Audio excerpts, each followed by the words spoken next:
अम्मी जी हाँ जी बेटे। समरीन सिस्टर आ जी यूके तो अच्छा जी। इंग्लैंड तो जी। अच्छा जी। ਉਹ ਕਹਿੰਦੀ ਕਿ ਮਾਂ ਜੀ ਮੈਂ ਇੱਕ ਦਿਨ ਨਾ ਰਾਤ ਨੂੰ ਟਿਕਟੌਕ ਓਪਨ ਕੀਤੀ ਲਾਈਵ हाँ जी। ਤੇ ਅੱਗੇ ਤੁਹਾਡਾ ਮੈਂ ਪ੍ਰੋਗਰਾਮ ਦੇਖਿਆ ਤੁਹਾਨੂੰ ਲਾਈਵ ਬੈਠੇ ਹੋਏ ਤੁਸੀਂ ਪਿੰਡਾਂ ਥਾਵਾਂ ਦੀਆਂ ਐਡੀਆਂ ਸੋਹਣੀਆਂ ਗੱਲਾਂ ਕਰਨ ਡਏ ਸੀ हाँ जी। ਤੇ ਦੁਆਵਾਂ ਕਰਨ ਡਏ ਸੀ। ਕਹਿੰਦੇ ਮੈਨੂੰ ਨਾ ਮੇਰੇ ਬਚਪਨ ਦੀ ਯਾਦ ਤਾਜ਼ਾ ਹੋ ਗਈ ਮੇਰੀ ਨਾ हाँ जी। हाँ ਕਿ जी। ਅਸੀਂ ਵੀ ਪਿੰਡਾਂ ਥਾਵਾਂ ਦੇ ਵਿੱਚੋਂ ਉੱਠ ਕੇ ਆਏ ਹਾਂ। ਹੁਣ ਬੇਸ਼ੱਕ ਮੈਨੂੰ ਕਹਿੰਦੀ 13 ਸਾਲ ਹੋ ਗਏ ਯੂਕੇ ਦੇ ਵਿੱਚ ਇੱਥੇ ਇੰਗਲੈਂਡ ਦੇ ਵਿੱਚ। अच्छा जी।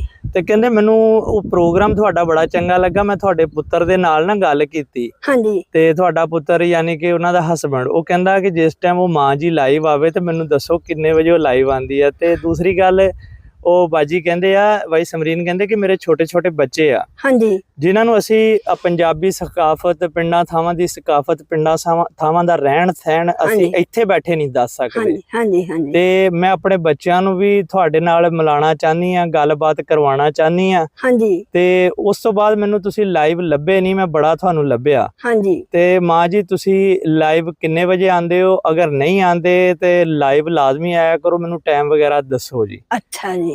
लैवी बहुत बड़ी खुशी हुई तेरी गल सुन के। जी बहुत मैं ना ईशा दी नमाज पढ़ के तस्वीरां दरूदियां करके फिर पढ़ ली ईशा तो हो गई निशा। हाँ जी। फिर मैं सो जाती जी अम्मी सो जी। के फिर मैनू ना 1 बजे ना मैनू जाग आउंदी जी अम्मी जी। 1 बजे ना आ गई 1:30 बजे ना आ गई फिर मैं उठ के दरूद शरीफ पढ़ना हुंदा फिर मैं उठ के ख्याल करना हुंदा कि मेरा बेटा की करदा है कि मैं उत्थे भी जाके आवां। जी। फिर पुत मैं कदी 3 बजे ना आ गई कदी 2 बजे ना आ गई कि इन्ने क टाइम ना मैं जरूर आउंदी हुंदी हां जी ਜਦੋਂ ਚੱਕਰ ਲੱਗ ਜਵੇ ਨਾ ਸਿਸਟਰ ਜਦੋਂ ਵੀ 1 ਵਜੇ ਤੇ ਸ਼ੁਰੂ ਹੋ ਕੇ 1 ਵਜੇ ਤੋਂ ਬਾਅਦ ਤੱਕਣ ਛਾਪਾ ਮੇਰੇ ਤੇ ਪੈਂਦਾ ਹੁੰਦਾ ਜੀ।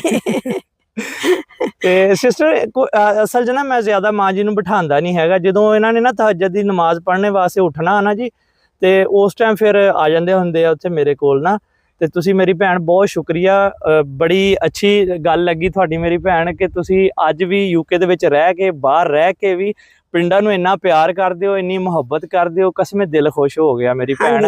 ਤੇ ਇਸ ਸਕਾਵਤ ਨੂੰ ਸਾਡੀ ਵੀ ਕੋਸ਼ਿਸ਼ ਆ ਅਸੀਂ ਜ਼ਿੰਦਾ ਰੱਖਾਂਗੇ। ਬਾਕੀ ਤੁਸੀਂ ਕਿਹਾ ਕਿ ਬੱਚਿਆਂ ਨੂੰ ਸਾਡੇ ਭਾਂਜੇ ਭਤੀਜਿਆਂ ਨੂੰ ਤੁਸੀਂ ਸਾਡੀ ਲਾਈਵ ਦਿਖਾਉਂਦੇ ਹੋ ਜਾਂ ਦਿਖਾਣੀ ਆ ਮੈਨੂੰ ਯਕੀਨ ਕਰੋ ਇਹ ਇੰਨੀ ਖੁਸ਼ੀ ਹੋਈ ਆ ਨਾ ਇੰਨੀ ਖੁਸ਼ੀ ਹੋਈ ਸਾਡੀ ਮਿਹਨਤ ਦਾ ਮੁੱਲ ਮੁੜ ਗਿਆ ਮੇਰੀ ਭੈਣ। ਤੇ ਸਾਡੇ ਭਰਾ ਨੂੰ ਵੀ ਬਹੁਤ ਬਹੁਤ ਸਲਾਮ ਹੋਵੇ ਜੀ। ਅੱਲਾਹ ਪਾਕ ਤੁਹਾਨੂੰ ਤੇ ਤੁਹਾਡੇ ਹਸਬੈਂਡ ਸਾਡੇ ਵੀਰੇ ਨੂੰ ਤੁਹਾਡੇ ਬੱਚਿਆਂ ਨੂੰ ਅੱਲਾਹ ਤਾਲਾ ਖੁਸ਼ ਆਬਾਦ ਰੱਖੇ ਮੇਰੀ ਭੈਣ। ਬਹੁਤ ਸ਼ੁਕਰੀਆ ਤੁਸੀਂ ਐਪਰੀਸ਼ੀਏਟ ਕੀਤਾ ਔਰ ਇਨਸ਼ਾਅੱਲਾ ਅਸੀਂ ਮਜ਼ੀਦ ਅੱਛੀਆਂ ਗੱਲਾਂ ਔਰ ਪੁਰਾਣੀਆਂ ਦੌਰ ਦੀਆਂ ਸਟੋਰੀਆਂ ਔਰ ਪੁਰਾਣੇ ਦੌਰ ਦੀਆਂ ਗੱਲਾਂ ਬਾਤਾਂ ਤੁਹਾਡੇ ਨਾਲ ਸ਼ੇਅਰ ਕਰਿਆ ਕਰਾਂਗੇ ਪਿੰਡਾਂ ਥਾਵਾਂ। इंशाअल्लाह ताला। ਬਹੁਤ ਸ਼ੁਕਰੀਆ ਜੀ। ਦੁਆਵਾਂ 'ਚ ਯਾਦ ਰੱਖਿਓ। ਅੱਲਾਹ ਹਾਫਿਜ਼।